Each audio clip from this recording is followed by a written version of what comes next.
قرآن پاک کی سبھی صورتیں اپنا ایک مقام رکھتی ہیں، اپنی ایک شان رکھتی ہیں، لیکن کچھ صورتیں ایسی ہیں جن کے فضائل خصوصی طور پہ نبی علیہ الصلوۃ والسلام نے بیان کیے ہیں۔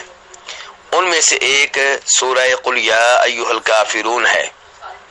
یہ وہ عظیم صورت ہے جس کے پڑھنے کا نبی علیہ الصلوۃ والسلام بہت زیادہ اہتمام کیا کرتے تھے۔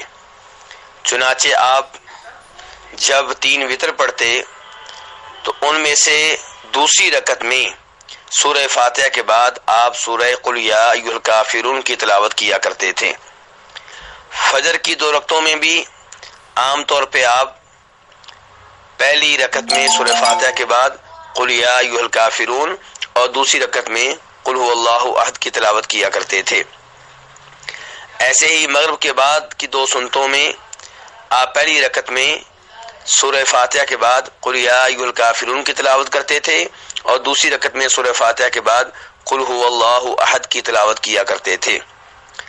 نبی علیہ الصلوۃ والسلام نے اپنے ایک صحابی سے کہا تھا کہ جب سونے لگو تو سورہ قل یا ایھا الکافرون کی تلاوت کیا کرو، کیونکہ اس صورت میں شرک سے لا تعلقی کا اعلان ہے۔